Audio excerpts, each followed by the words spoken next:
Cześć kochani, witam Was ponownie dwójca, czyli mój, wasz gość Michał Miodoński i oczywiście gospodarz kanału Barwy Zdrowia Janusz Dąbrowski.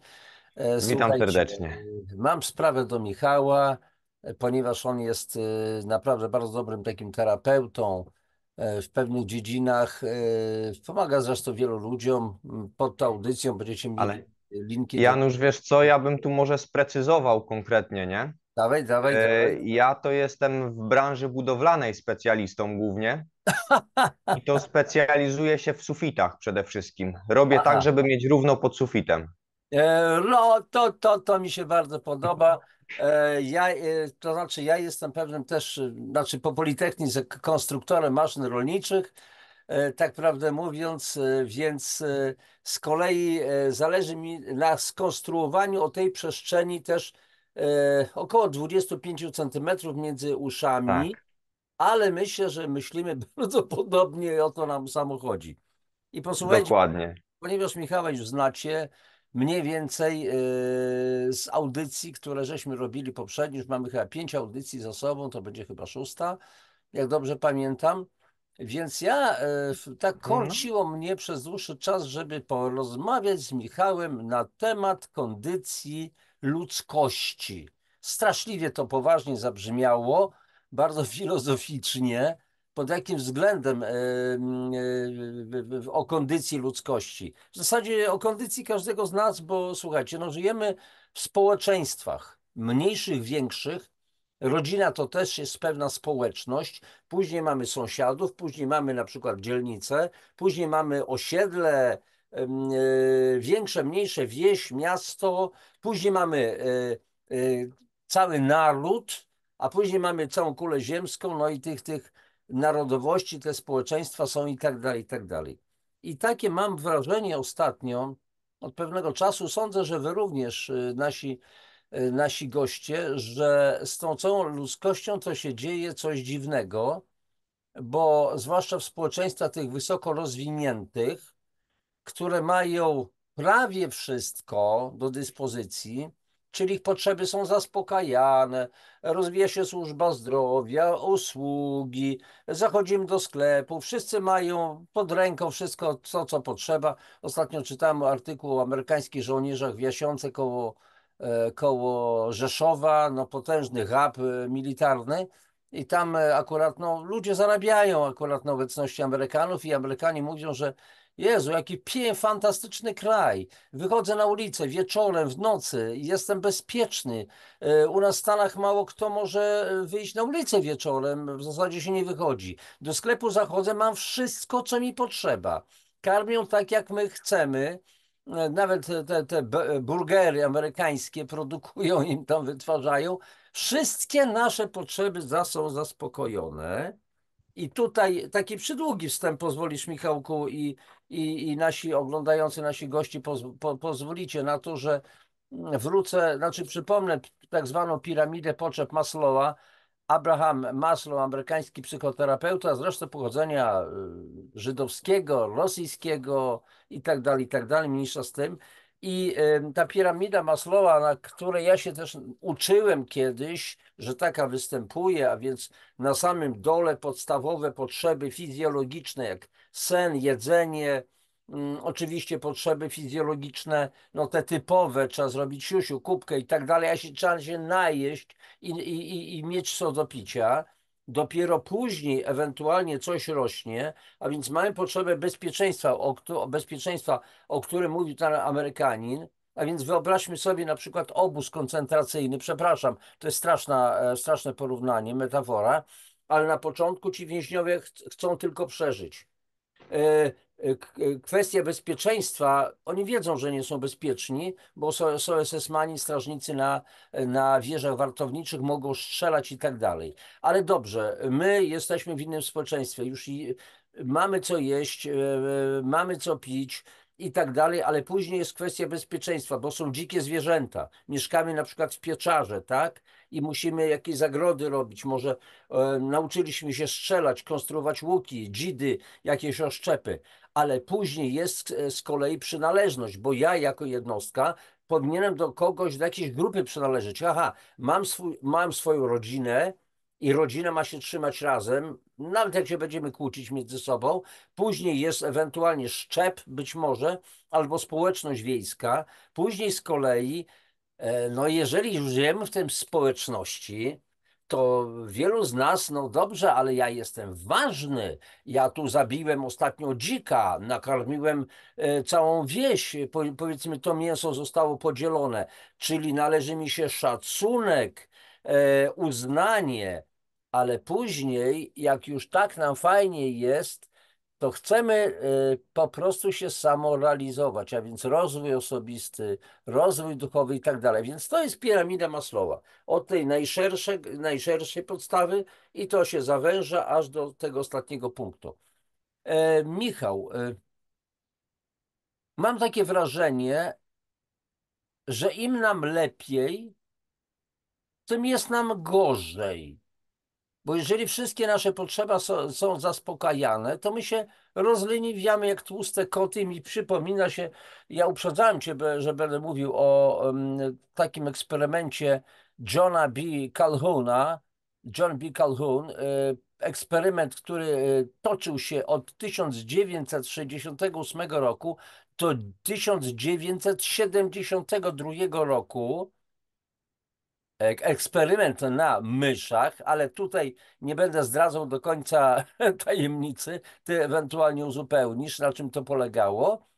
A więc dokładnie 1588 dni, eksperyment na myszach i myślę, że nazwę tą naszą audycję w miniaturce e, nie wiem, myśl ludzkie społeczeństwo, czy, czy jakieś takie po prostu coś tam, dlatego że mam wrażenie, że ten eksperyment Calhouna bardzo dużo mówi nam o kondycji ludzkości.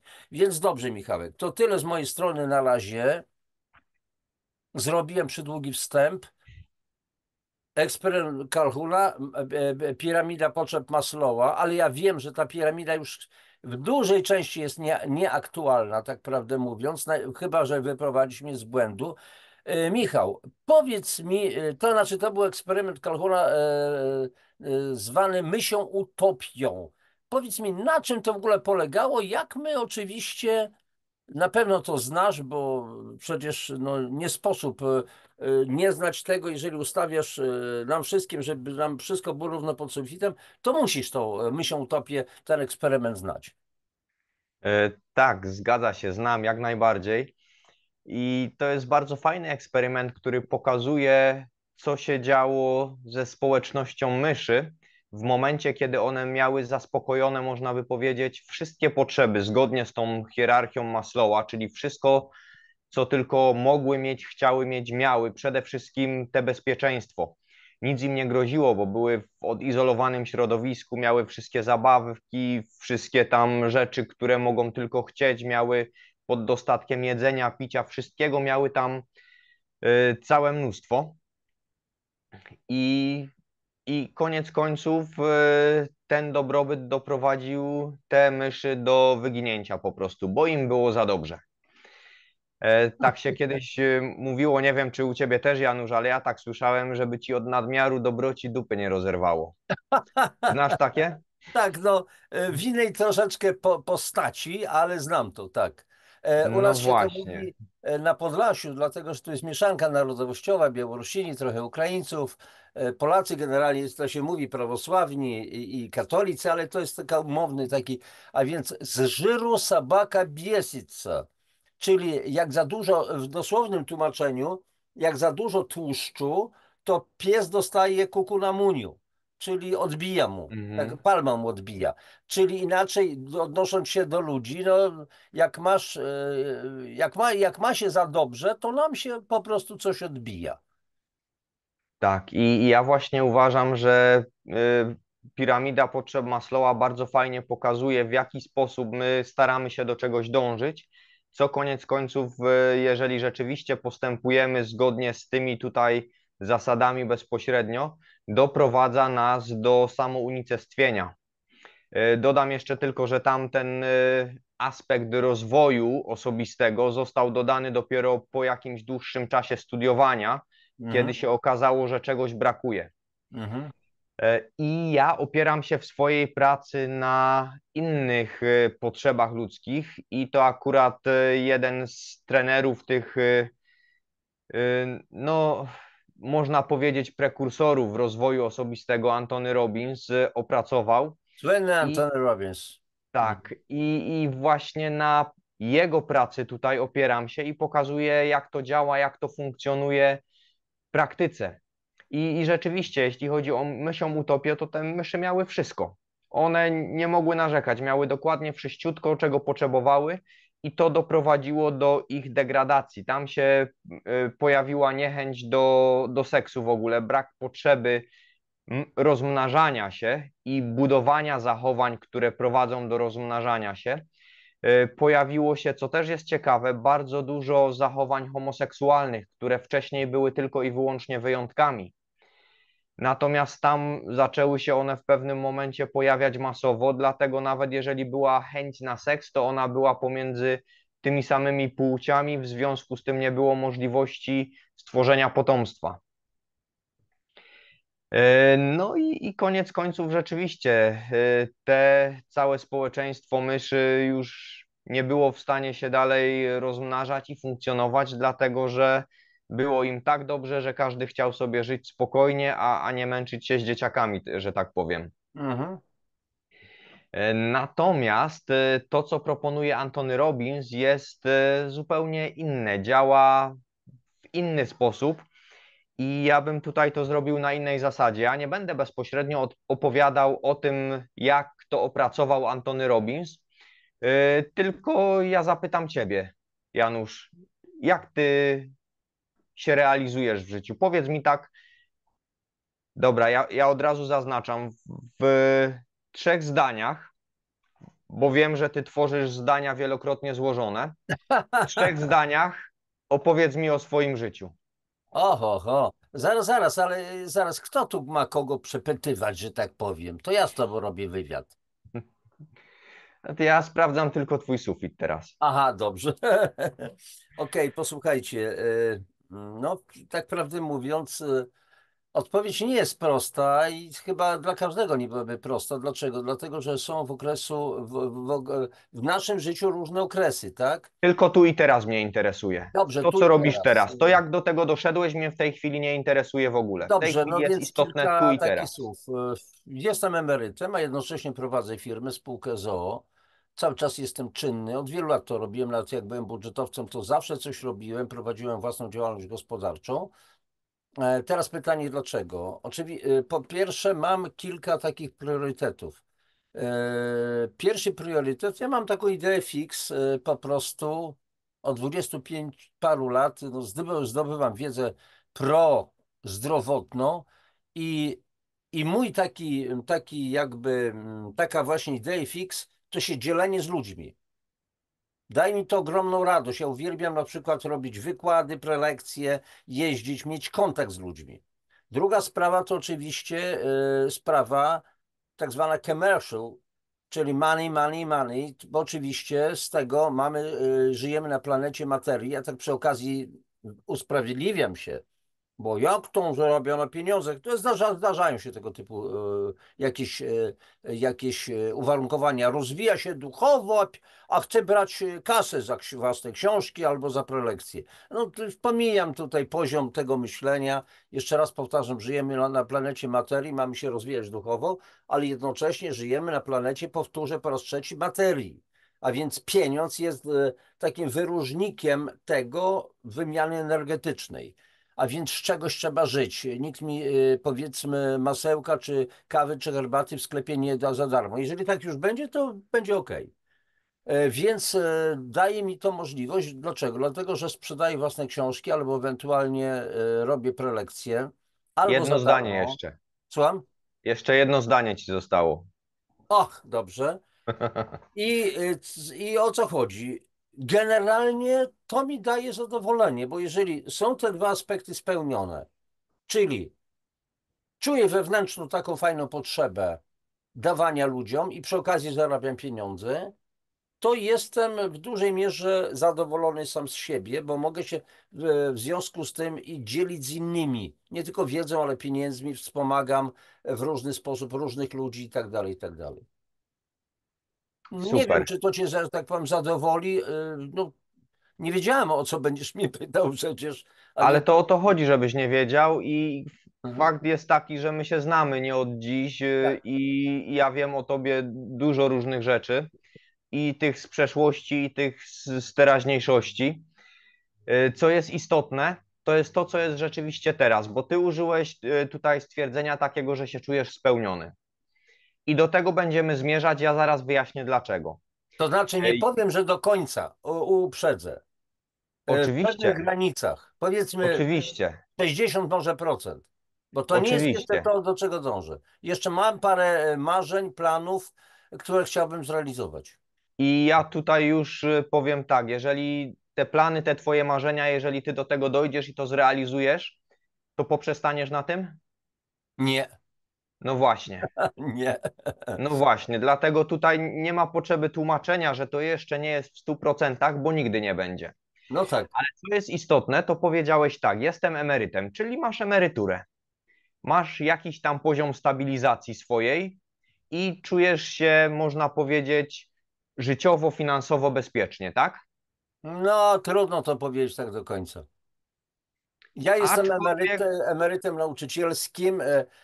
Byłem dyrektorem dużej szkoły, 1200 uczniów, setka ludzi załogi i moja emerytura to jest gdzieś około chyba, już nie pamiętam dokładnie, 2,5 tysiąca złotych. Są śmieszne pieniądze, żałosne pieniądze. mhm, No ale to mniejsza z tym. zgadza się. Dlatego nadal pracuję, robię to, co kocham. Zgadza się. Tu, jeśli chodzi o to, to się zgadza, ale jakąś namiastkę tej stabilizacji No, masz w tym takie wszystkim. minimum socjalne, nazwijmy to. Dokładnie. I o to chodzi. I to jest to, czego my w życiu potrzebujemy. Żeby móc cokolwiek dalej robić, my potrzebujemy stabilizacji. I to jest pierwsza taka nasza podstawowa potrzeba ludzka. Ich jest sześć, ja omówię je wszystkie tak czy inaczej, ale na Twoim przykładzie. Masz stabilizację, czyli masz jedzenie, jesteś zabezpieczony w jakiś sposób, wiesz, że jest jakaś tam, nazwijmy to, służba zdrowia, służba ochrony kraju i w jakiś sposób wiesz, że możesz czuć się bezpiecznie i wiedzieć, że będziesz do jakiegoś tam stopnia poziomu w określonych warunkach, których można się spodziewać, które są przewidywalne, będziesz bezpieczny. Czyli masz stabilizację, ale nie masz jej stuprocentowej, prawda? Nie, nigdy. No, dlatego, że masz element zaskoczenia. Są rzeczy, których nie wiesz. To są te trzy poziomy wiedzy. Wiem, co wiem, wiem, czego nie wiem i nie wiem, czego nie wiem. Dobre.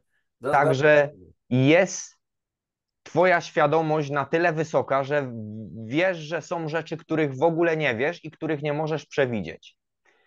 Mało tego, w pewnych dziedzinach ty tego szukasz. W związku z tym masz element jakiegoś zaskoczenia, masz takie wymuszone rozwijanie się i zmaganie się, czyli masz ten pozytywny stres. Ja mówiłem o tym na którymś z naszych wcześniejszych spotkań, że stres jest niezbędny do tego, żebyśmy żyli i się rozwijali. I to też masz, czyli masz tą różnorodność w życiu też, zgadza się? Tak, tak, I masz ją i na poziomie prywatnym, bo przecież musisz się zajmować i przy domu różne rzeczy zrobić, czasami coś wypadnie, coś wyskoczy. tak, Całkiem niedawno przecież z samochodem też coś wyskoczyło. tak. Musiałeś zadziałać, zająć się tym. I byłeś w stanie to wszystko zrobić, ogarnąć. Mało tego, nie rozkleiłeś się i nie rozpłakałeś, tylko po prostu działałeś. Wykonałeś kilka telefonów i zmobilizowałeś się do tego, żeby wyjść z tej sytuacji i wyszedłeś z tej sytuacji, dobrze mówię? Działanie w stresie. Mimo tego, Tak. że stres, to nie chodzi o to, że rozkładam ręce, co ja teraz mam zrobić, tylko po prostu konkretne działania. To od razu w głowie się coś wyświetla, jakie mam Mhm. możliwości, działam. Czyli Po to, masz, że mam tę sprawę, mam do rozwiązania zadanie. O, tak, czyli masz ogólnie rzecz biorąc różnorodność w życiu i to właśnie ta potrzeba niepewności, różnorodności jest kolejną podstawową potrzebą ludzką. I tak samo jak potrzebujemy stałości, tak samo potrzebujemy różnorodności. I teraz możesz powiedzieć, chwila, Michał, ale co ty mówisz, że potrzebuje czegoś i potrzebuję drugiej rzeczy, która jest tego zupełnym przeciwieństwem. Jak mogę potrzebować przeciwieństw? Tak. No ale żyjemy w dualnym świecie, dlatego tak to zabawnie Stwórca zrobił, żebyśmy mogli się lepiej bawić tutaj. Potrzebujemy i stałości, i różnorodności. Potrzebujemy wiedzieć, że coś na pewno będzie w taki sposób, a potrzebujemy wyjść do życia z myślą, kurde, ciekawe co teraz będzie. Wiesz co, i tak przypomniała mi się sytuacja, taki się obraz wyświetlił. Sytuacja na przykład marynarzy. Pół roku w rejsie i on już jak jest na statku po paru miesiącach, ma dość tego rejsu, tych tropików cudownych, gdzie się stoi na przykład na redzie nigeryjskiego portu 2 miesiące lub 3 miesiące i tęsknota za rodziną, za stabilizacją, za przytuleniem, za seksem, za miłością, za spokojem, ale później ten marynarz wraca do rodziny i po 2, może po miesiącu już ma dość tego spokoju, stabilizacji, ciągnie go znowu na morze. Tak. Tak jak żołnierzy weteranów, chociażby, którzy uczestniczyli w akcjach bojowych, z jednej strony chciałby mieć święty spokój, to co mówiłem, natomiast po jakimś tam czasie tego świętego spokoju, on nie ma tej adrenaliny, bo się przyzwyczaił do tego, Mhm. niezależnie od traumatycznych E, przeżyć, które w nim są. Powiem tak, to jest bardziej złożony temat, także to jest zupełnie coś innego Mhm. i tutaj bym nie wchodził, jeśli chodzi o Ale samą no to analizę. znaczy to taki jakby ekstremalne przegięcie, Mhm. nazwijmy to. No, ale popatrzmy sobie z powrotem na ciebie. E, Masz, mówisz, grupę ludzi, bo prowadzisz swój biznes. Fakt, to też jest dużo różnorodności, jeśli chodzi o prowadzenie swojego biznesu. Bycie przedsiębiorcą, czyli branie przed siebie tego, co jest niewiadome i rozwiązywanie problemów innych, to jest bycie przedsiębiorcą. I ty to Mhm. robisz. Ale w tym wszystkim, w tym całym działaniu, tak naprawdę masz dwie konkretne rzeczy tutaj, które co ciekawe, już teraz powiem, okażą się też czymś przeciwnym, bo z jednej strony jesteś razem z tymi ludźmi, spotykasz się, przecież jaka jest atmosfera, jak się spotykamy na konferencjach. Mhm. Super, fantastycznie, wszyscy razem działamy, jesteśmy, tak jak mówiłeś, rodzina. No, rodzina jest podstawową komórką społeczną, jest podstawową grupą społeczną, dlatego że para to jeszcze nie grupa społeczna. Para to Michał, jest para, przepraszam, grupa bo społeczna to wspomniałeś o 3 osoby. konferencjach, więc ja tylko dodam, bo chociaż już kilka razy mówiłem, Michał mówi o konferencjach zdrowia i współpracy w Radomsku, które organizujemy co miesiąc i praktycznie każdy może w tym uczestniczyć. Jeżeli tylko zechcecie, możecie do mnie zgłosić, mail jest, podam, że tak powiem, no, warunki, że tak powiem tego i sprawa załatwiona. Można w tym uczestniczyć, uczyć się, można nic nie zrobić tam, po prostu wrócić, tylko posłuchać prelegentów i to wszystko. Dokładnie, ale tutaj czym to jest dla ciebie? Dla ciebie to jest spotkanie się z ludźmi, tymi samymi i ludźmi, którzy myślą w ten sam sposób, mają te same podejście do życia, mają bardzo podobne cele i jesteś z nimi jakby jednym. Tak, Tam jest tworzymy jedna społeczność wielka pewną. spójność, Tak. prawda? I to jest fajne, nie? Super to jest, bo potrzebujemy tego połączenia. To jest te połączenie i ta miłość, potrzeba wspólnoty jest kolejną naszą taką podstawową potrzebą ludzką. Ale w tym wszystkim wspominałeś o książkach swoich, których masz sporo na swoim koncie, bo tam ich chyba z ponad 15 już jest, dobrze mówię? 21. 21 21, o książek. kurczę, to widzisz, to za mało, źle policzyłem, 21. Nic nie szkodzi. I te książki, oprócz tego, że dzielisz się wiedzą, do czego przejdziemy, to one dają ci takie poczucie, że jesteś w tym wszystkim kimś wyjątkowym, bo zebrałeś to wszystko, żeby się tym podzielić. Mhm. Na konferencjach jesteś jednym z prelegentów, nie tylko uczestnikiem, ale jesteś jedną z tych osób, która wychodzi na środek i w tym momencie jesteś wyjątkową osobą. Wszyscy patrzą na ciebie, wszyscy Mhm. słuchają ciebie, dlatego że Janusz jest tym, który ma tutaj coś konkretnego do powiedzenia. i chcę tą wiedzę wykorzystać. Czujesz satysfakcję z tego? Tak, to jest, słuchajcie, spotykamy się w niewielkich grupach, czasami 40, 60 osób, 80, ale były powiedzmy potężne eventy, gdzie powiedzmy 1500, 2000 ludzi jest. I słuchajcie, jak się wychodzi, widzi się to zbiorowisko ludzkie, to jest potężna energia. I jeżeli jest tak zwany flow, takie sprzężenie zwrotne, ci ludzie czują, to jest wymiana energetyczna, bo ja daję nieraz po takich, kiedyś robiłem wykłady od 9:30 do 16:30, zaledwie z godzinną przerwą obiadową, bez przerwy, więc później to byłem wycięty totalnie, ale jednocześnie dawałem ludziom energię i brałem od nich. Tak. Są takie momenty, że ma się wrażenie, że skrzydła u ramion urastają, bo jest takie sprzężenie, taki feedback, gdzie czujemy się nawzajem po prostu. Jest sprzężenie zwrotne, ma się wrażenie, że ta atmosfera iskrzy w bardzo pozytywny sposób i to daje nieprawdopodobny power po prostu. Ale widzisz, jak tutaj fajnie wszystko wychodzi, bo ty to łączysz. Z jednej strony jesteś w całości i z jednej strony opowiadasz o tym tak, jakbyś był jedną z wielu osób, jedną kroplą wody w szklance, która jest pełna wody i tworzysz ten płyn tam w środku, a z drugiej strony mówisz o tym, że wychodzisz i jesteś inny, jesteś wyjątkowy, wszyscy na ciebie patrzą, Mhm. wszyscy na ciebie skupiają uwagę i energię.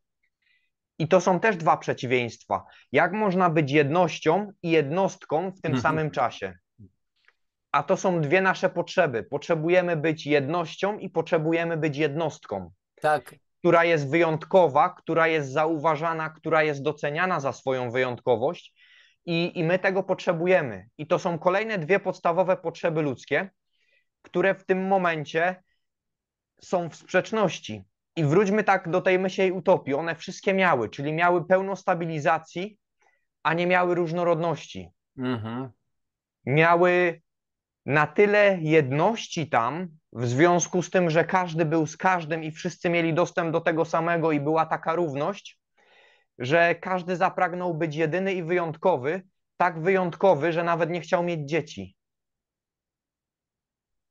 Bo do tego to dąży. Im bardziej chcemy być wyjątkowi, im bardziej chcemy być na szczycie, na górze i pokazywać siebie, że ja, tylko ja, tym mniej czasu będziemy, brzydko powiem, tracić na potomstwo, bo one ściągnie część tego czasu, w którym my mamy być podziwiani, w którym my mamy być na szczycie. I tam w myśli utopii też to zostało zaburzone. Mhm. Z jednej strony była duża ilość jedności, a później wskoczyło nagle w drugą stronę, każdy chciał być wyjątkowym. No i każdy był wyjątkowy do samej śmierci, a Tak, później już ale nie było słuchajcie, nic. wejdę tu w słowo, bo właśnie wspominasz cały czas tą myślą utopię. Eksperyment polegał na tym, że w zamkniętej pomieszczeniu, zamknięta klatka, wszystko tam było, co potrzeba do życia. Cztery pary myszy wstawiono, cztery, czyli ośmiu osobników. I 1588 dni, co 55 dni, te myszki się mogły mnożyć. Ale oczywiście były dorosłe dzieci później, które dawały następne potomstwo i tak dalej, i tak dalej. I wyobraźcie sobie, że po 1588 dniach cała potężna populacja myszy wymarła, zmarła ostatnia mysz. Michał mówi o tym, że nie chcemy mieć dzieci. Ostatnio czytałem prognozy ONZ-u dotyczące, znaczy to modele matematyczne na bazie dzisiejszych jakby danych, że między innymi tam dotyczyło Polski, że przy końcu tego stulecia, czyli w granicach mniej więcej 2100 rok, niecałe 100 lat, w granicach tych 70 paru lat, Polska będzie liczyła zaledwie 20 milionów ludzi. I to będą w ogromnej większości ludzie starsi. Tak, Tak jakby eksperyment Calhouna potwierdza się niesamowicie. dlatego że tutaj no, przygotowałem sobie taką notatkę, taki wniosek. Calhoun podsumował te obserwacje z 4 lat, pisząc, że śmierci cielesnej, śmierć do kwadratu z tytułu jego pracy, prowadzi do śmierci organizacji społecznej i w konsekwencji do śmierci duchowej jednostek i formułował hipotezy, że w analogicznych warunkach społeczność ludzi także podlegałaby podobnym procesom i chyba widzimy, że te procesy właśnie zachodzą w tych zwłaszcza społeczeństwach sytych, tłustych kotów. Tak, ale do tych społeczeństw też załóżmy z tym, że to jest kwestia zupełnie innej rozmowy, zupełnie innej dyskusji. Yy, Wpuszcza się jednostki z zupełnie innych kultur, co powoduje spore zamieszanie. Ja mieszkałem 18 lat w Wielkiej Brytanii i tam to widać bardzo wyraźnie.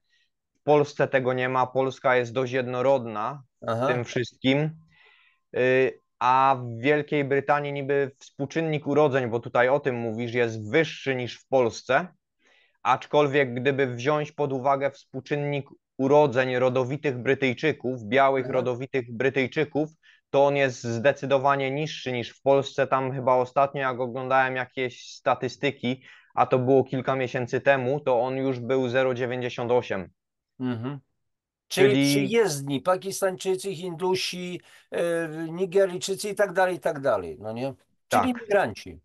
tak, zgadza się. Oni podwyższają ten współczynnik urodzeń i oni mają więcej dzieci. No i w Polsce też już jest to różnie. Ten współczynnik urodzeń ogólnie spada. Ja nie pamiętam, jaki on w tej chwili jest. Chyba był 1,39, ale mogę się mylić, bo tak jak mówię, dużo cyfr. Ja to przeglądałem kilka miesięcy temu. W każdym razie tak, jest nas coraz mniej. I jest nas dobrze. Mało tego, jak się popatrzy na generację tą najmłodszą, na Zetów, jak się popatrzy, to oni bardzo często mówią o tym, że oni nie chcą mieć dzieci. Tak, Oni chcą być w związku, oni chcą żyć w parze, żyć razem z kimś, ale oni nie chcą mieć dzieci, tak, bo to za dużo zamieszania, to tak. za dużo pracy, za dużo wysiłku, a za mało ich samych w tym będzie. Także Chcą się tak to realizować, wygląda chcą i robić to między kariery, chcą innymi korzystać z życia. tak. Ale mówiąc o korzystaniu z życia, wróćmy do tych potrzeb, wróćmy do Twoich potrzeb. Ty się cały czas uczysz, nie, Janusz? O tak. No To się właśnie, nigdy bo nie kończy, chyba się i na pewno się nigdy nie skończy. to jest kolejna potrzeba ludzka. My mamy potrzebę wzrostu poprzez naukę i my potrzebujemy zdobywać wiedzę i stawać się lepszą wersją siebie. To jest Mhm. nasza naturalna potrzeba. I każda jednostka, która ma zaspokojone te podstawowe 4 pierwsze potrzeby, będzie zaspokajała piątą i szóstą, o której zaraz powiem. Piąta to jest właśnie potrzeba wzrostu. Musimy się uczyć, musimy zdobywać nową wiedzę, musimy się udoskonalać w jakiś sposób i słuchajcie, w taki, jaki możemy, bo są sposoby, które ja mogę o nich się dowiedzieć, poczytać, nauczyć się ich, ale ja w ten sposób nie będę się już udoskonalał z racji różnych życiowych, ale zawsze znajdzie się coś, co ja będę robił. Choćby to, że ja regularnie cały czas ćwiczę, chodzę na siłownię, to Mhm. jest też moje doskonalenie się, dlatego że tam zdobywam nową wiedzę i zdobywam tą wiedzę w stosunku do swojego aktualnego stanu fizjologicznego, do tego, jak działa, jak funkcjonuje moje ciało. Także uczę się siebie w stosunku do środowiska i uczę się nowych rzeczy. Kwestie wiedzy związane z rozwojem, z treningiem też się cały czas zmieniają, są udoskonalane, są rozszerzane. Dlatego tutaj też mam pole do popisu i uczę się. Ty się też cały czas uczysz przecież. Ile się przecież, Janusz, musimy rzeczy nauczyć odnośnie tego, jak się komputer obsługuje, żeby nasze kanały prowadzić i strony robić. To jest też nauka. No, I mamy powiem taką tylko tyle, potrzebę. że teraz nagrywamy oczywiście ten wywiad, tą naszą rozmowę. ale ja sam też prowadzę różnego rodzaju no, audycje, a więc żeby ją opublikować, to robię na przykład tak zwaną miniaturkę, czyli grafikę. Później, jeżeli samodzielnie nagrywam coś, to robię tło do tego z tymi samymi elementami tej dużej grafiki. Robię to w Canwie, o której nie miałem zielonego pojęcia, specjalny program. Parę rzeczy mi podpowiedział mój syn Piotrek, a że jest taki w ogóle program. Tata, zrób to w Canwie. W jakiej Canwie? Znowu mam się czegoś uczyć? No. Już ja czasami miałbym chęć dość tego, dlaczego mam się zajmować wszystkimi różnymi rzeczami. Fajnie byłoby, żeby był jakiś gość, który za mnie pewne rzeczy zrobi, a ja będę miał tylko swoje wykłady i tak dalej. Czyli chciałbym wejść w taką stabilizację, a tu się nie da, bo muszę sam Nie. obrobić, bo nikt za mnie tego nie zrobi. No i się nauczyłem. Tak samo nauczyłem się, kiedyś robiłem swoje prezentacje w takim programie PowerPoint, a później nauczyłem się robić te prezentacje właśnie w Canwie. Graficznie, no to jest bardzo ciekawie. Ma to pewne ograniczenia, ale znaczy, do czego zmierzam? No musiałem się nauczyć nowych rzeczy. Musiałem Dokładnie. się nauczyć wstawiać filmy na YouTube'a. Niedawno odkryłem, wcześniej dlaczego ja nie wiedziałam o tym, to nie wiem, że mogę samodzielnie wstawić podkład, znaczy Napisy. literować teksty po polsku i w 7 innych językach. Wcześniej mówiono mi, Janusz, ale przydałby się tekst, bo są głuchoniemi, powinni mieć ten tekst, ale ja nie wiem, jak się to robi. No. Próbowałem podpytać parę innych osób, no to wejdź tam na YouTube'a, to jest bardzo proste. Aha, ha, ha. No dobrze, to ty wiesz, że to bardzo proste, ale to pokaż mi, show mi. A Więc teraz nagle usiadłem któregoś dnia i nie wiem, co się otworzyło. O, parę prób było, ciągle robiłem, o tu wyszło, a później za chwileczkę już nie wiedziałem, co ja zrobiłem takiego i pomału i w tej chwili mistrz świata w stawianiu języków. Chociaż też może nie do końca, bo ostatnio znajomy powiedział, Janusz, ale to automat to robi. Co ty ręcznie robisz? Mówię, jaki automat? A więc znowu, możliwe, że faktycznie automat coś trzeba zrobić, ale się muszę tego nauczyć, tak prawdę mówiąc. I to się nigdy nie kończy, nigdy się nie kończy. zgadza się, a w Mysiej Utopii czego się trzeba było uczyć? Nic. Znaczy Dokładnie. na początku podejść do pojemników, gdzie jest woda, gdzie jest jedzenie i wszystko. A później cały czas to samo. Czyli ogólnie Cały rzecz czas to samo biorąc, powielenie tego samego, czyli w naszym ujęciu ludzkim to jest coś takiego. Wstać rano, zjeść śniadanie, pójść do pracy, ewentualnie z pracy zrobić zakupy, wrócić, włączyć telewizor, może seks tym razem, raz na miesiąc, raz na 2 miesiące, znowu pójść spać, o tej godzinie rano wstać i ten cały kołowrót, cały kołowrót. Żadnej zmiany, niczego. otóż to, Tymczasem to zmiany powodują, że się czegoś nowego uczymy, że zmienia się nasze życie. Bez zmiany nie będzie niczego. dlatego mamy większy pęd do tego, żeby żyć i mało tego, wchodzimy tutaj w szóstą potrzebę, bo słuchaj, ty tą wiedzę masz, wszystko zdobyłeś, wszystko fajnie, powiedz mi, po co ty piszesz te książki? Przecież Wiecie ty to co, już wiesz, to po co je piszesz? Michał, tak prawdę mówiąc, odpowiedź dla ciebie, dla wszystkich naszych gości, słuchaczy, oglądaczy, oglądających, jest naprawdę trudna. Ja się też nieraz zastanawiałem. W pierwszym rzędzie to jest niesamowita przyjemność, Mhm, że coś nowego stworzę. Satysfakcja dla mnie, że bo wiele lat temu, ja jestem taki dziwny troszeczkę, pochodzę z dziwnej rodziny ze strony mamy. Miałem pewne przekazy, miałem 2 napisane książki, one w tej chwili nie istnieją. Jesteś tym, co spożywasz i przyswajasz i czysta woda zdrowia doda. To była taka pasja, nie wiem skąd to się wzięło. Ja musiałem to napisać, no więc to zrobiłem. Nie miałem pojęcia o składzie, o formatowaniu. Nie było wówczas jeszcze jakichś składów komputerowych, a oprócz tego ja sam wszystko składam. Nie ufam automatom, to jest inna sprawa. Ma być tak, jak ja to tworzę. No i wszystko. Dwie i Słuchaj, ostatnie, a później otrzymuję kiedyś przekaz, mam to czarno na białym, będziesz pisał, dlatego mówię, jestem trochę nienormalny. Znaczy na pewno jestem nienormalny, ale za to jestem naturalny. Będziesz pisał następne książki. Tematy, wiedza przyjdą w określonym czasie. Jakie książki? Boże, ja wszystko już napisałem. Ja nic nie wiem, nie mam żadnych pomysłów. I posłuchajcie, zaczął się czas, kiedy faktycznie ta wiedza zaczęła spływać i nagle takie jakby polecenie z góry, nie wiem, moje własne, siadaj i pisz. Ale co? No przecież daję ci wiedzę.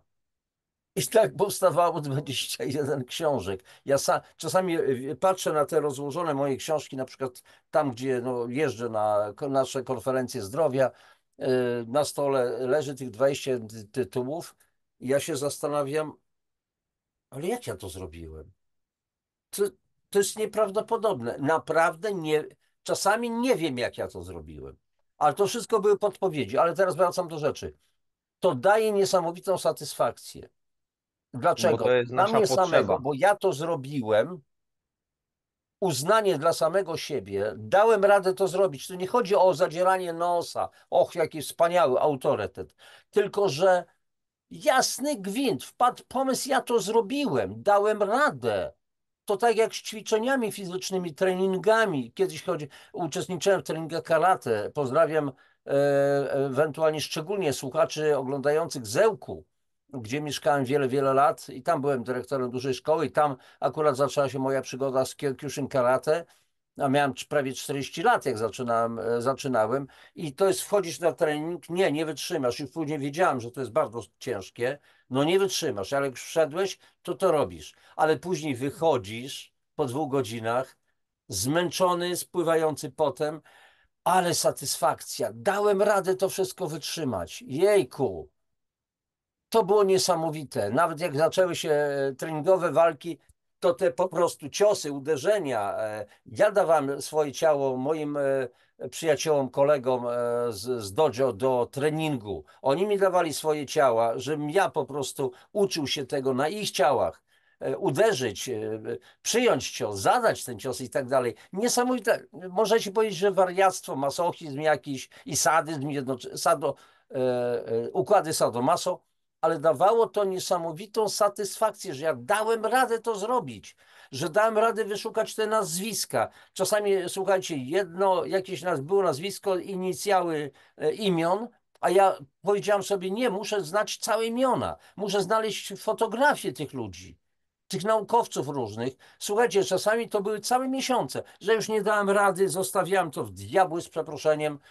Nie, już dobrze. Później znowu przychodził czas, czyli był okres zmęczenia, później znowu akcji, znowu szukałem i ta praca była nagrodzona. Czasami trzeba było się przebić przez dziesiątki publikacji naukowych i szperać te teksty anglojęzyczne, czy niemieckojęzyczne, czy jakieś inne. I nagle pojawiło się, jest jedno nazwisko z dwojgiem imion, pamiętam, jest akurat w mojej książce Biomagnetyzm akurat rozdział biopola energetyczne i tam takich 2 naukowców amerykańskich. Bardzo trudno było znaleźć ich fotografie, pełne miana. I ja to znalazłem. Wiecie co? Głupia sprawa, przecież mogłoby się ograniczyć. A ja do końca, że tak powiem, międliłem i z tego jest ogromna satysfakcja. To jest jedna rzecz. A druga sprawa, pomoc ludziom, bo ktoś poszukuje wiedzy i ja mam po prostu to skondensowane. To, co często jest cholernie skomplikowane, to są prace naukowe, ja staram się podawać to prostszym językiem. I ludzie mówią, wie pan, panie Januszu, że to się da zrozumieć. To jest druga satysfakcja. Trzecia satysfakcja, fajnie, jeżeli ludzie kupują, ja z tego mam pieniądze. Bo bardzo często na początku to się dokłada ludzie. To nie jest takie proste prowadzenie działalności gospodarczej. Przedsiębiorca ryzykuje. Można napisać, można wyprodukować masę produktów, ale trzeba je sprzedać później.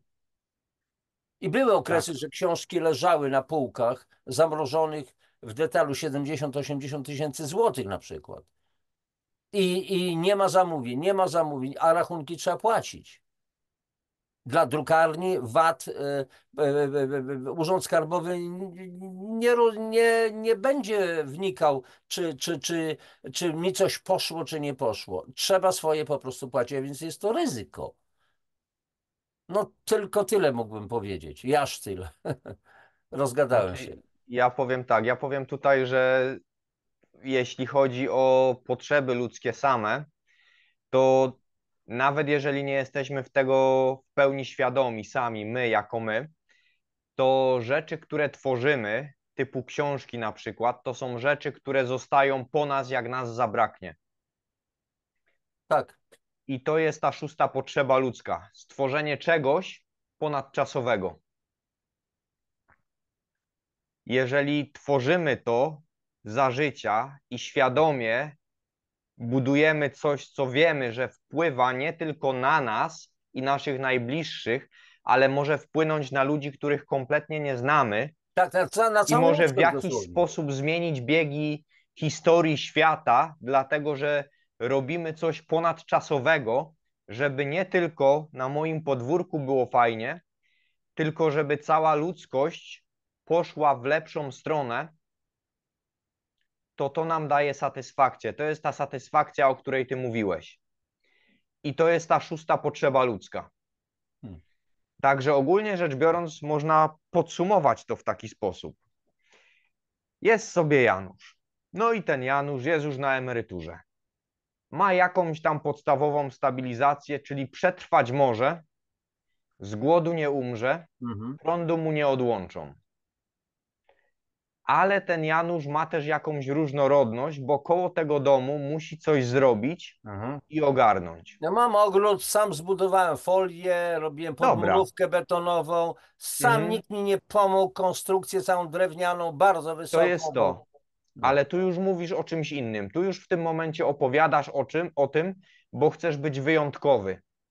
Chcesz pokazać, co ty potrafisz, jaki ty jesteś fajny w tym wszystkim, bo ty potrafisz sam się dowiedzieć i sam to zrobić wszystko. Ale bardziej, wiesz, co Ale mi dało? oprócz tego, czekaj, bo Satysfakcja dla ja siebie tutaj chcę to samego, że ja podsumować. dałem radę.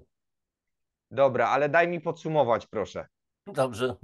Daj mi podsumować, bo tu nie o to chodzi, żebyś ty się tłumaczył, tylko Mhm. chodzi o to, żeby zebrać wszystko w całość, żeby też osoby, które słuchają, mogły wyciągnąć z tego coś i popatrzeć na siebie, bo to taka autorefleksja jest bardzo fajna. Także jest ten Janusz, ma tą stabilizację, ma trochę różnorodności. Ma swoich najbliższych, z którymi jest, z którymi tworzy jedną spójną rodzinę, jakąś tą najbliższą i funkcjonuje razem, którzy cały czas są w kontakcie i wiedzą, że mogą na siebie liczyć i są jednością. Ale mówiąc o tym liczeniu na siebie, mamy tu też różnorodność, czyli te osoby wiedzą, że każdy jest w czymś dobry i że oprócz tego, że są jednością, jest ta wyjątkowość, czyli nawzajem się uzupełniają, dają coś od siebie dla innych, czego inni nie dają, czyli tworzą tą grupę społeczną i podnoszą jej wartość każdy z osobna. Czyli mamy 4 podstawowe potrzeby ludzkie. I jak te 4 podstawowe potrzeby ludzkie są zaspokojone, to mamy tak zwany święty spokój. Wiemy, że będzie po japońsku, jako tako. Natomiast jeżeli chcemy czuć rzeczywiście spełnienie w tym wszystkim, to potrzebujemy cały czas się rozwijać, czyli zdobywać nową wiedzę i robić różne rzeczy, które pomagają nam być doskonalszą wersją siebie cały czas. To nie jest tak, że kiedyś słyszałem takie modele, rozwijamy się i podnosi się nasz poziom inteligencji do 25 roku życia, a później już jest plato, płasko albo leci w dół, bo się nie rozwijamy, mózg się dalej nie rozwija. Absolutnie nasze badania, które teraz są prowadzone, potwierdzają już na wszystkie sposoby, że mózg może się rozwijać cały czas. Oczywiste. W każdym razie, jeżeli mamy już ten rozwój w tym życiu, to już zaczynamy czuć satysfakcję z życia. Już nie jest tylko jako tako, tylko jest fajnie. Jeżeli natomiast w tym wszystkim widzimy, że na podstawie tej bazy, którą mamy, stworzyliśmy coś, z czego skorzystają nie tylko nasi najbliżsi w tej naszej podstawowej grupie społecznej, tylko skorzystają na tym inne grupy społeczne i wychodzimy poza te nasze granice, poza te nasze ramy, mamy poczucie, że tworzymy lepszą rzeczywistość. I to jest coś, co my potrzebujemy do spełnienia jako ludzie. Słuchajcie, nasze zwierzęta nie potrzebują tego. Nasz pies, którego mamy, on potrzebuje uszczęśliwić właściciela i on się cieszy, jak właściciel się cieszy, Mhm. natomiast nie myśli progresywnie do przodu, żeby stworzyć lepszą rzeczywistość dla kolejnych pokoleń. My jako ludzie mamy te dodatkowe dwie potrzeby. Mamy potrzebę właśnie rozwoju i mamy potrzebę tworzenia czegoś dla potomnych. I patrząc na to przez pryzmat ciebie tutaj, Janusz, to wszystko jest. Dlatego ty mówisz, że jesteś spełniony, ale jeszcze masz plany i wszystko tak w 60%. A jak je zrealizujesz, to gdybym teraz poprosił ciebie, weź mi je zapisz i zobaczymy, spotkamy się, jak je zrealizujesz i ty mi powiesz znowu, że jesteś w 60%, to Mhm. ja powiem i prawidłowo, bo ty będziesz mieć kolejne rzeczy, które my możemy wtedy zapisać i do których dążyć będziesz. Także to jest ta podstawa. I słuchajcie, u zwierząt to jest o wiele prostsze, bo dla nich ważne są tylko te podstawowe potrzeby, te bezpieczeństwo i jakaś różnorodność. Miłość i grupa społeczna tak, ale głównie w oparciu o bezpieczeństwo. Głównie w oparciu o to, że instynktownie przekazują geny i tworzą potomstwo. Ale niewiele jest gatunków, które trzymają się rodzinnie, tak jak wilki załóżmy, które Tak. też polują i opiekują się starszymi osobnikami. To są wyjątkowe w jakiś sposób zwierzęta. I te znaczenie, to bycie wyjątkową jednostką u zwierząt też jest różne. To są głównie stada. Ewentualnie, jeżeli jest jednostka, to żyje jako jednostka. U wilków, wróćmy do tego, są podziały na poszczególne stanowiska. Jest ten alfa, który pilnuje wszystkiego i zarządza. Tak. Są odpowiedni zwiadowcy, są młodsi, Tak. są starsi Tak. i tam jest jakaś hierarchia. Także tam to jest, ale cały czas tam nie ma tego rozwoju i tam nie ma tworzenia dla kolejnych pokoleń. Aczkolwiek jest dbałość o pokolenia, czyli jest to poczucie jedności silnie rozwinięte. I w taki sposób to wszystko działa. I teraz jakby to można podsumować, bo by trzeba w zasadzie podsumować to jakoś, nie? Jak byś, Janusz, z tego korzystał, z A tej wiedzy, widzisz, którą... właśnie podsumowanie. Po prostu słuchajcie, e, mamy natłok tego wszystkiego, mamy natłok wiedzy, bodźców, jesteśmy w ogóle generalnie przebodźcowani, więc zasadnicze pytanie, jak żyć, żeby nie zwariować? Mhm, Czym się trzeba kierować? E, Z jednej strony ważny jest tak zwany pozytywny egoizm, przede wszystkim ja, bo jest też negatywny egoizm, ja to tak nazywam, tylko i wyłącznie ja, na tej zasadzie, nie, kochaj bliźniego swego jak siebie samego, czyli tak. mamy żyć w społeczeństwie, mamy dawać z siebie dla społeczeństwa, ale ja w pierwszym rzędzie muszę zaspokoić swoje różnego rodzaju potrzeby, bo jeżeli ja nie będę miał, to nie dam nic. To jest jedna sprawa. A więc jak żyć, żeby nie zwariować, bo już tak pięknie jest. Dlaczego ludzie często, którzy mają ogromne pieniądze, są często nieszczęśliwi? A przecież nam szaraczkom wydaje się, no przecież on wszystko ma, to powinien być szczęśliwy. I tutaj wiesz co, to po prostu w trakcie tego, jak mówiłeś, to mi się pojawiło znaczy taka myśl. Wyjść z klatki, uciec z klatki. Bo jesteśmy zamknięci w klatkach. W ogóle mieszkamy w blokach. Zwróćcie uwagę na słowa. Mieszkamy w klatkach. Klatka numer. W tym okresie 2019, 20, 21 rok, e, nieraz mówiłem, potworzyły się takie, wiecie, obozy, a więc bloki, klatki i kapo w postaci często naszych bliskich, czy sąsiadów, czy współpracowników. Ty, zrób to czy tamto. a zrobiłeś to czy tamto, wiecie o co chodzi, głośno nie mówię, bo tutaj różnie może Tak. żyć. Gdyby Trzeba, nie algorytmy, to fajnie by to można omówić. tak, dlaczego nie nosisz tego knebla i tak dalej, i tak dalej. A co to cię kurczę obchodzi? No ja miałem tutaj ciekawe doświadczenie z policją, nie z policją i tak dalej, gdzie sprawy sądowe wgrałem Mhm. z mundurowymi, ale to mniejsza z tym. Zebrałem bardzo ciekawe doświadczenia. A więc zobaczcie, że żyjemy faktycznie w klatce. Przecież dajemy ci wszystko. Dostaniesz emeryturę, dostaniesz papu. Nam się teraz jest pomysł, żeby zapewnić rentę socjalną. Do czego to będzie zmierzało, kochani? Czyli dajemy ci finansowe zabezpieczenie, żyj po kraku, jak w kabarecie moralnego niepokoju. Dokładnie. A ja bym podsumował to tak. Słuchajcie, jeszcze taka ważna informacja. Yy, Jeżeli z tych 6 podstawowych potrzeb wy zaspokajacie 4 przy wykonywaniu danej czynności, ta czynność staje się dla was bardzo ważna. W jakiś sposób się od niej uzależniacie. Dlatego, że ja cały czas mówię, to są potrzeby ludzkie, to jest coś, czego my potrzebujemy, nie coś, co chcemy. Ja mogę chcieć mieć samochód, ja mogę chcieć mieć dom z basenem, ale ja tego nie potrzebuję. Natomiast to, czego ja potrzebuję, to jest właśnie tych 6 rzeczy, o których żeśmy mówili wcześniej. Mhm. Jeżeli przy danej czynności 4 z nich są zaspokojone, to dana czynność, dane działanie staje się dla nas uzależniające. Lubimy to, cieszymy się, chcemy tego więcej. I popatrzcie sobie na prostą rzecz. Ja będę mówił co prawda za siebie, ale przypuszczam, że u Janusza to jest dokładnie tak samo, dlatego że obaj jesteśmy prelegentami i występujemy. Czy to na konferencji właśnie w Radomsku, czy w różnych innych Tak, w wielu miejscach i innych przy miejscach. okazji innych Tak, tak, wydarzeń. tak.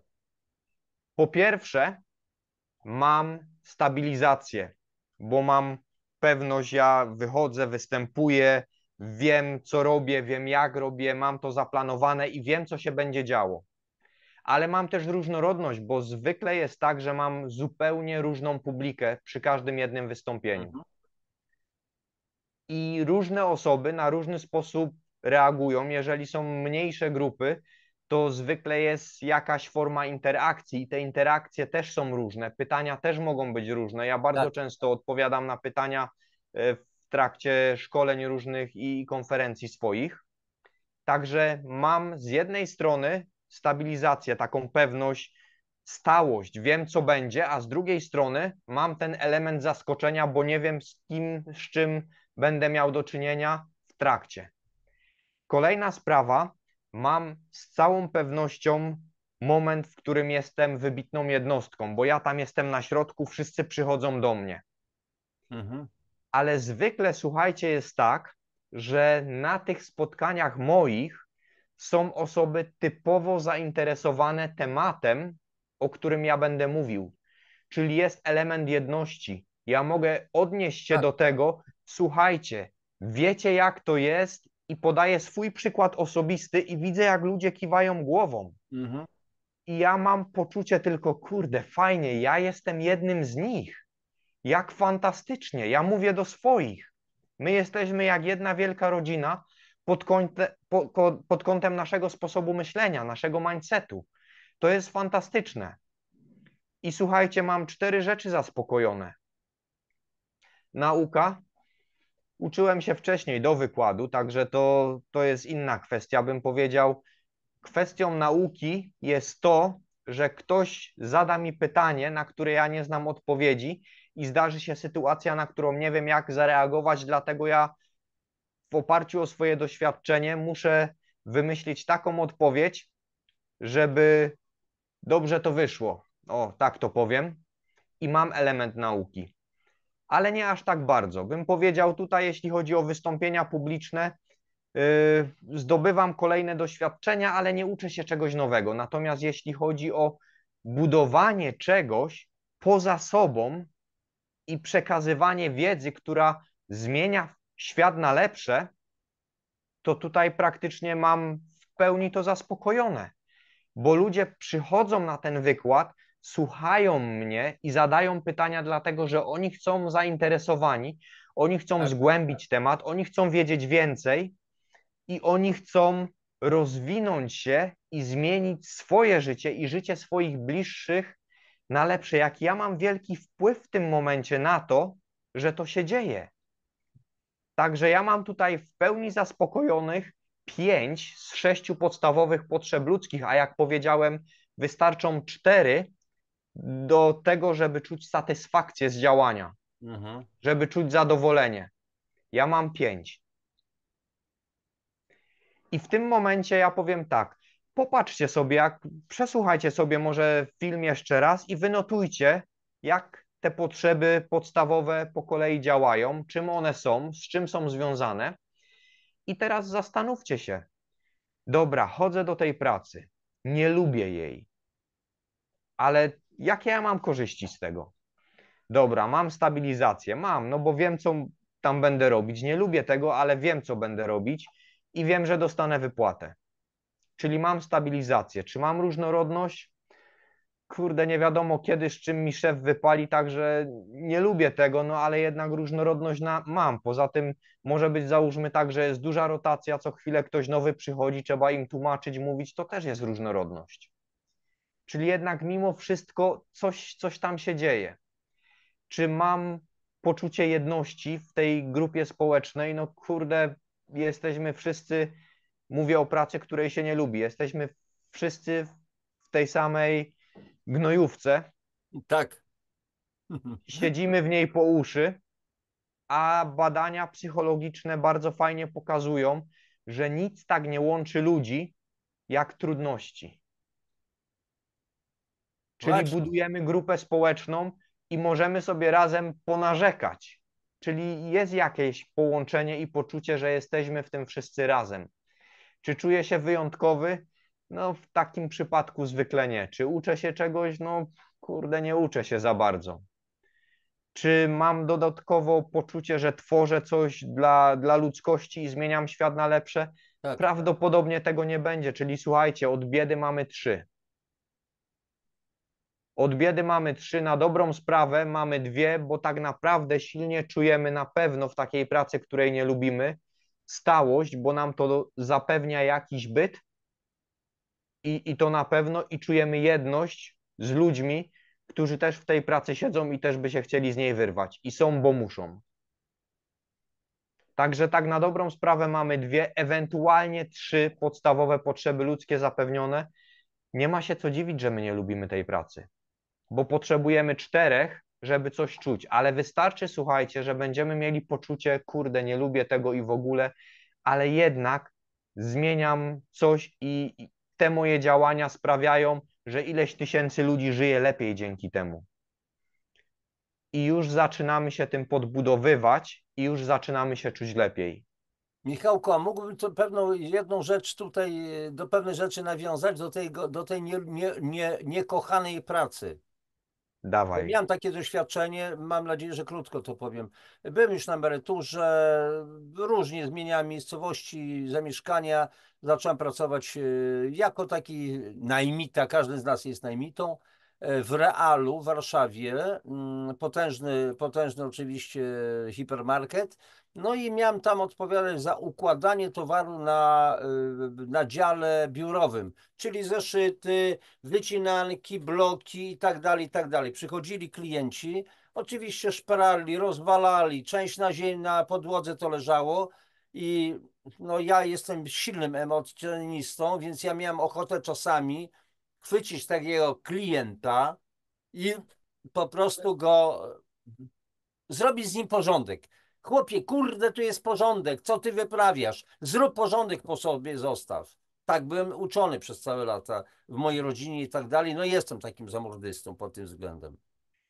I codziennie miałem potworny stres. Znowu przyjdą ci, i tutaj odpowiedni epitet, i będą mi rozwalać, a tu jest tak poukładane. I w końcu w taki bezsilny mówię, Boże, zrób coś, żeby to się zmieniło. I wiecie co? Ta prośba, ta intencja poszła i natychmiast dostałem odpowiedź. Ale dzięki tym ludziom, tym bałaganiarzom, ty masz pracę, bo gdyby oni nie bałaganili, to nie miałbyś tej pracy. No, Wiecie co, że zgadza się. od tego momentu ja błogosławiłem tych wszystkich, patrzyłem na nich z taką radością. Który więcej mnie narozrabia, że tak powiem? Który więcej rozwali? Przyglądałem się, oni wychodzili, a ja znowu układałem, bo po prostu powiedziałem sobie, moja praca polega na tym, że układam te zeszyty, te bloki i dostaję za to pieniądze. Boże, jak dobrze, że mam tych, tych skurczybyków, którzy mi To są błogosławieni skurczybycy. To ja ci w takim razie omówię jeszcze jedno, Janusz, bo to w tej chwili patrząc na to pod kątem pracy, którą się zajmujesz i firmy, z którą współpracujesz, czyli LR, ja tutaj popatrzę na to pod tym kątem. Stabilizacja. No słuchaj, jak najbardziej jeśli chodzi o to, co robisz, można mieć stabilizację, bo po pierwsze można mieć stabilizację finansową, która jest ściśle określona i związana przede wszystkim z wykonaną pracą, a nie z losowością jakąś, że ktoś dostał podwyżkę, ktoś nie dostał, Tak, bo tak jak ty będziesz pracować, takie będą twoje efekty tutaj. Czyli masz stałość i jest ona w pełni zależna od ciebie. tak, Masz różnorodność, bo spotykasz bardzo różnych ludzi w bardzo różnej sytuacji, w bardzo różnym stanie zdrowia, którzy chcą coś ze zdrowiem swoim zrobić i poprawić je, zmienić je na lepsze konkretnie. Oni chcą progresu w tej kwestii, nie zmiany, tylko chcą konkretnie progresu, chcą, żeby zmieniło się na lepsze. Czyli jest stałość, jest różnorodność. Dwie potrzeby podstawowe są zaspokojone. Następnie to, żeśmy już omawiali, jeśli chodzi o poczucie jedności, bo to jest to, co my czujemy na konferencjach, na spotkaniach, bo od razu jest fajnie, jest razem, jesteśmy jedną grupą. Jesteśmy też osobami ważnymi i to nie mówię tylko, że wiesz, ty wychodzisz na scenę i dlatego jesteś ważny, tak, tak. dlatego że każda jedna z osób działających z tobą w LR-ze, ona też wychodzi na scenę. Być może tą sceną jest duży pokój znajomych, gdzie opowiadają o tym, co się dzieje i jak się dzieje, ale w tym momencie to jest scena tej osoby. I ta osoba jest tą wyjątkową osobą, która siedzi i będąc jednością z tymi osobami, które tam są, jest równocześnie wyjątkowa, dlatego że opowiada o rzeczach, które są zupełnie inne. Czyli mamy zaspokojone już 4 potrzeby. Mhm. Następnie mamy przy działalności, mamy naukę, dlatego że cały czas uczymy się rzeczy, które są związane z naszym zdrowiem, które są związane z biznesem, sprzedażą, z rozwojem osobistym. Przecież jak ja przyjeżdżam na konferencję, to ja tam wam opowiadam o rozwoju osobistym, Tak jest. o tym, jak działa podświadomość, o tym, jak planować pewne rzeczy strategicznie, dlatego że to jest akurat moja działka i ja o tym opowiadam.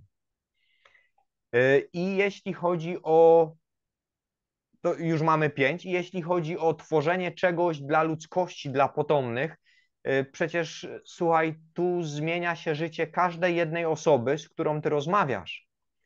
I osoba, która przyjdzie do ciebie i ci powie, nie wiesz co, Janusz, to jest fajne, ale to nie dla mnie z takich i takich powodów. Tak, Te powody nie mają znaczenia, ale ty wiesz, że ty już w tej chwili zmieniłeś świadomość tej osoby. tak.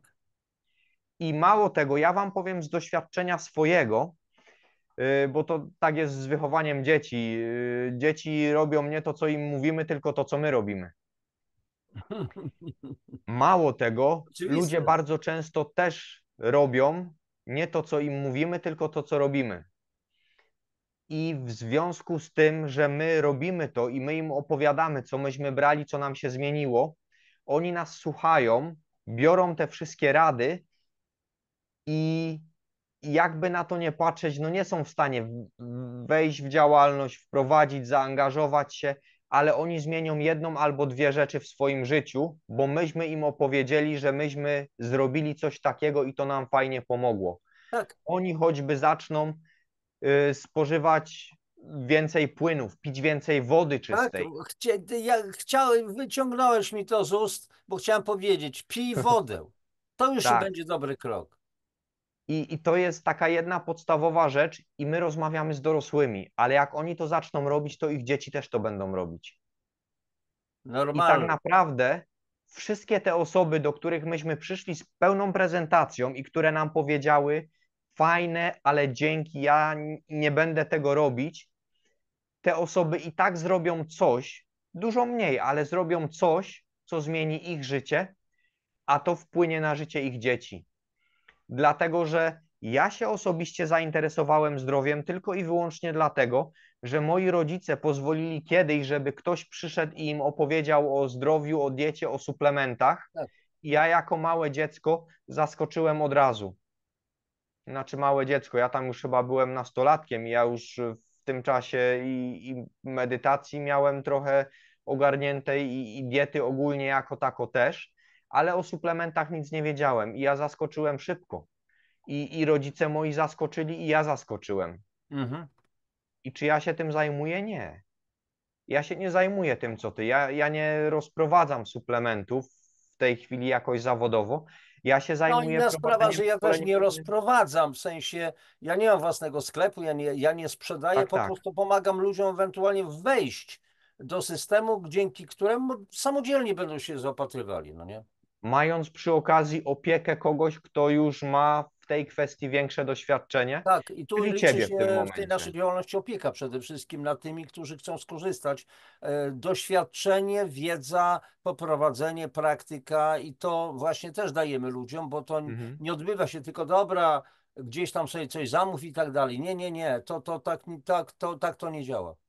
Ja wiesz co, ja podam ci różnicę, bo ja widzę różnicę u siebie. Jak jadę gdzieś i prowadzę wykład, prowadzę szkolenie, przyjeżdżam, jest jakaś impreza, ja prowadzę wykład, godzinka, półtorej i ja mam tak około pół godzinki do godzinki później czasu, kiedy jestem tam, porozmawiam z ludźmi, ponawiązuję kontakty i wracam do siebie, a wyjazd na konferencję, gdzie ja przyjeżdżam w sobotę rano i są wykłady, są przerwy, my rozmawiamy cały czas, różne osoby wychodzą na tą scenę, jest cała integracja wieczorna w sobotę, później rano wstajemy i znowu to samo od początku praktycznie rzecz biorąc do popołudnia późnego, gdzie po południu już po obiedzie, po wszystkim zbieramy się i dopiero jedziemy wtedy do Tak, domu. tak. To jest zupełnie inaczej, bo tam rzeczywiście ten kontakt się nawiązuje, on jest inny, on jest bliższy i tam się czuję to, że rzeczywiście jest ta wymiana informacji. Ja mówię tutaj typowo o informacjach, nie o samym budowaniu fajnej grupy społecznej, ale o informacji, bo my zaczynamy rozmawiać o tym, co nam się osobiście przydarzyło. I te takie realne, prawdziwe przykłady, Tak. one mają dla nas największe znaczenie. To ja widzę tylko, nie słyszę, nie czytam. Ja mogę tysiące newsletterów wysłać. O, tu mi się zdarzyło to i to, tu mi się zdarzyło Tak. coś fajnego. Tu jak zrobiłem takie ćwiczenie, to zacząłem czuć fantastyczną rzecz. Mhm. Ale jak idę na konferencję, gdzie jestem przez 2 dni i ja mam poczucie, że ci ludzie opowiadają o tym z takim entuzjazmem, bo oni to rzeczywiście przeżyli i tego doświadczyli, to ja czuję, jak ja bym to zaczynał przeżywać, a nie tylko czytał o Tak, to tym. jest autentyk, bo to są autentyki. Ci ludzie są prawdziwi. To nie tylko jakaś tam historia opisana, nie wiadomo czy prawdziwa i tak dalej. Może czat GPT napisał. Nie, nie, Też nie, nie. może To tak są być. żywi ludzie, którzy opowiadają własne historie. A jeszcze jak przyjeżdżają i pokazują, słuchajcie, tu są moje wyniki badań, tu Tak, widzicie na tym zdjęciu, tak, jest guz, tu jest to, tu jest tamto, tu są moje wyniki badań po takim i takim czasie. I to wszystko, ja widzę tą osobę, ona stoi przede mną. tak. Ja widzę, jak ona Często to są ludzie, wygląda, którzy jak ona uciekli funkcjonuje. grabarzowi spod łopaty. Dosłownie. Dokładnie tak jest. Także tu to jest fajna rzecz, żeby wyjechać i tam rzeczywiście, dlaczego ludzie lubią te konferencje? Bo tam są zaspokajane wszystkie potrzeby ludzkie nasze. Mhm, Wszyściutkie. mhm. Wszystkie 6, bo nawet jeżeli ktoś nie jest prelegentem i nie występuje, to też ma tą 6, bo on to wprowadza w swojej rodzinie i on ma wpływ na kolejne pokolenia. I to realny wpływ, Tak, tak. bo swoim przykładem tutaj zmienia swoich znajomych dookoła. Także to jest fajne, to jest Tak, to fantastyczne. jest kolosalna zmiana często myślenia ludzi.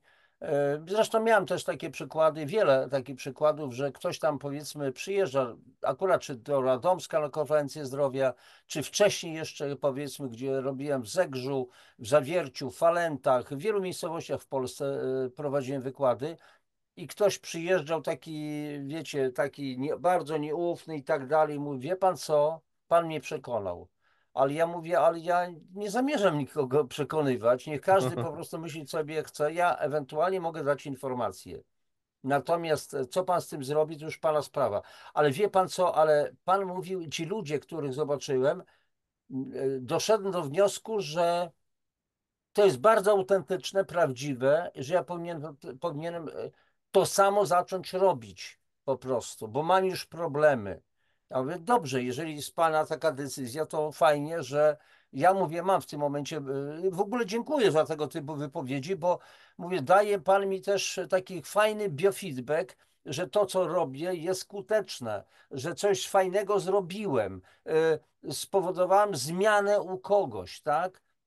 Myślenia, postrzegania pewnych okoliczności i tak dalej. I to jest Zgadza się. bardzo fajne.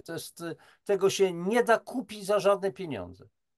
To co, zapraszamy wszystkich na konferencję teraz? Tak, dobre zakończenie. I słuchajcie, no Dobre, bardzo właśnie, dobre.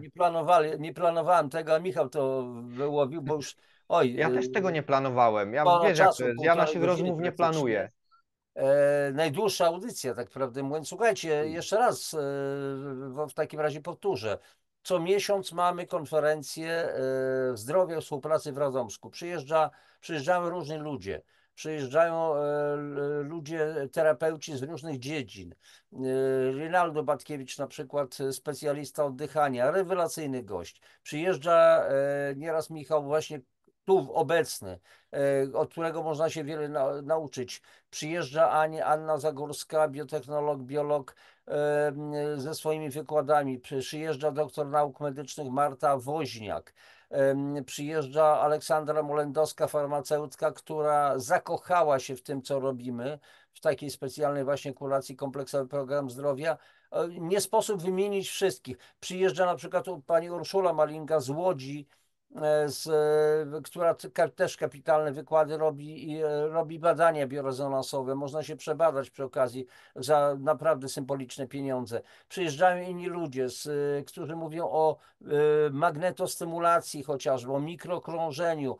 To jest też mój akurat temat, przynajmniej teoretycznie i tak dalej, i tak dalej. Więc naprawdę dużo można zyskać. Nie tylko wiedzy, ale zmienić w ogóle swoje postępowanie, jeżeli chodzi o własne ciało, o własną somę i psychikę i tak dalej. Także zapraszamy. Dokładnie. Jeżeli będziecie, naprawdę ktoś będzie miał ochotę, proszę się ze mną kontaktować. Mail pod spodem mój jest, adres. A oprócz tego namiary na Michała również są. Możecie z nim się kontaktować, rozmawiać. Być może ktoś będzie potrzebował jakiejś po prostu pomocy i tak dalej. Wszystko jest do ustalenia. To co, Oczywiście. wszystko. Kończymy na dzisiaj, tak? Tak jest. Kończymy, bo i tak Słuchajcie, żeśmy długo kochani. rozmawiali. Tak, ja dziękuję przede wszystkim za cierpliwość, bo to była najdłuższa audycja do tej pory, którą miałem. Zazwyczaj no, jest pół godziny, 40 minut, 50 minut, a tu już mamy no, godzinę chyba i 40 minut będzie blisko. Także wytrzymaliście, o ile wytrzymaliście. Dziękuję w ogóle za Waszą obecność. Michał, Tobie dziękuję za bardzo takie szerokie spektrum tej całej wiedzy, która dotyczy nas wszystkich, bo naprawdę, jak powiedziałeś, jest też, że nie musimy żyć w szambie. Trzeba się z tego szamba wydobyć. Świat jest cudowny, przepiękny. Jak Mhm. pamiętacie film Seks Misja i ucieczkę, ostatnie sekwencje, tlenu, brak tlenu, a gdzieś tam rozerżnął nożem to otoczenie. Ojejku, bocian i tak dalej. Zdejmij ten hełm, zdejmij to wszystko. No i zaczęło się nowe życie. Żyjemy w Matrixie. Uciekajmy z tego Matrixu za wszelką cenę. Kochani, wszystkiego najlepszego Wam życzymy. Do następnego spotkania, do następnej ewentualnie rozmowy z Michałem. Bardzo Ci dziękuję jeszcze raz i dziękuję Wam wszystkim za tą Waszą obecność. No i co? I wstrzymuję już nagrywanie. Papatki, Dziękuję. najlepszości. Pa. Do zobaczenia.